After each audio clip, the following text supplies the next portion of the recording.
E aí eu quero trazer para vocês aqui um material publicado lá na revista Fórum, assinado aqui pelo Plínio Teodoro, que traz o seguinte: Malafaia ri de investigação e desafia a PF. Pode vir, vocês vão se ferrar. Financiador do ato para Bolsonaro na Avenida Paulista, o pastor ainda esnobou fortuna feita com doação de fiéis, e aí abre as aspas do Malafaia, né? Eu posso pagar outras manifestações, não é só essa. Não, eu tenho recurso para isso. Claro que tem, né? O grande problema é que quando alguém abre a boca para dizer que o Malafaia seria supostamente um mercador da fé, um verdilhão da fé, que basicamente promove o que a gente chama dentro da crença cristã protestante de estelionato religioso, né? Que é quando você utiliza ali a sua influência religiosa, supostamente, para poder colocar em prática ali algum tipo de pensamento que você traz e que quer converter aquele pensamento em algum recurso, alguma benesse ou algo do tipo, ele vai lá e processa.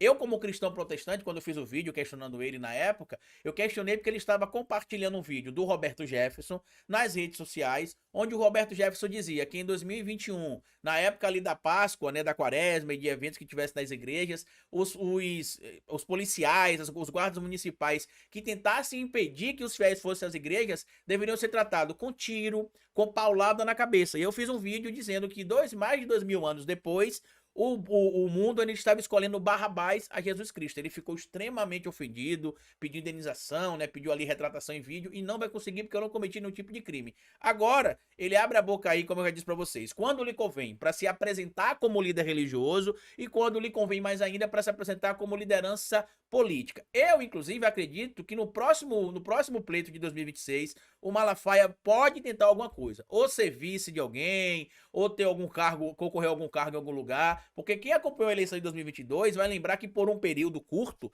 o Malafaia chegou a ser apontado, inclusive, como vice-candidato na chapa do Jair Messias Bolsonaro. Tanto que internamente, segundo informações de bastidores na época, eu até trouxe vídeo sobre isso aqui na época, algumas pessoas chegavam a chamar ele já de vice-presidente, porque ele seria o candidato, entre aspas, no lugar do Braga Neto. E eu acho, inclusive, realmente, que isso só não foi consolidado por causa da ideia do golpe que o Bolsonaro queria dar e que o Braga Neto supostamente seria ali o seu braço de sustento também, já que era uma das figuras que, de acordo com as investigações da polícia, simpatizavam com a ideia de um golpe de Estado impedindo a posse do presidente Lula e até atrapalhando, quem sabe, ali em tese, o processo eleitoral. O que eu acho interessante é que quando sai qualquer matéria de revista falando que esses pastores são milionários, que eles têm vida de luxo, eles sempre vão pra internet choramingar, dizer que não é assim, que é trabalho, que é não sei o quê. Qual que é o trabalho dessas figuras, como o próprio Malafaia? O trabalho dele é manter uma base de fiéis sólida, para que você tenha ali um retorno financeiro, um retorno político, um retorno social que lhe agrade. Aí, em via de regra, o que é que esses pastores grandes fazem?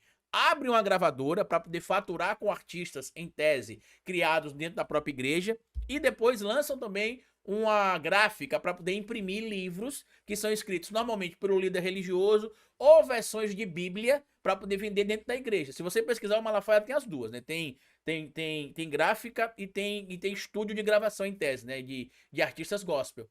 E tudo isso é promovido graças à distorção, na minha análise como cristão protestante, do que está escrito na palavra de Deus.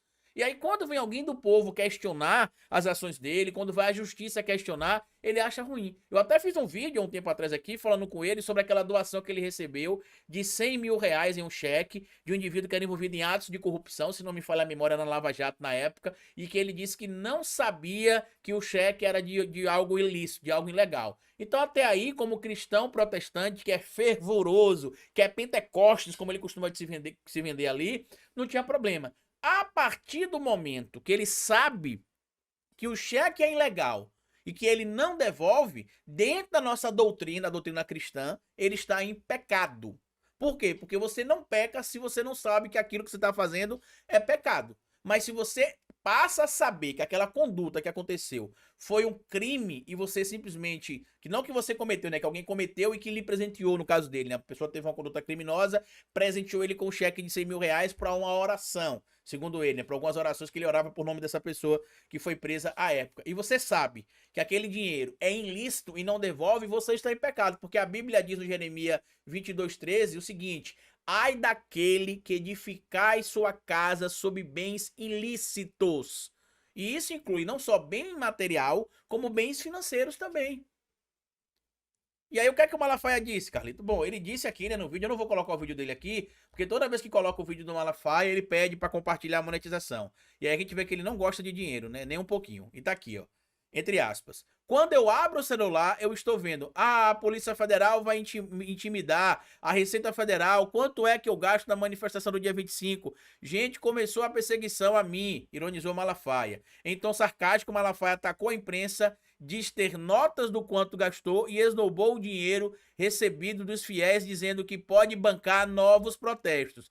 Eu tenho no imposto de renda na minha declaração e eu posso pagar outras manifestações, não é só essa. Não é só essa não, perdão. Eu tenho recurso para isso. Escolheram o cara errado para perseguir, disse o pastor. Malafaia, você é tão irrelevante que ninguém tá te perseguindo. O que a polícia tá fazendo é investigar se a sua conduta foi criminosa ou não.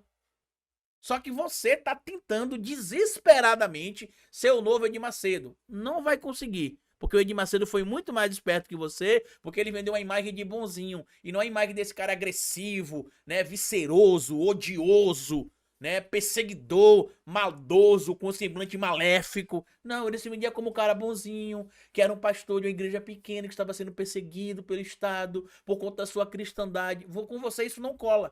Porque tudo aquilo que tem na palavra, você vai e faz contrário.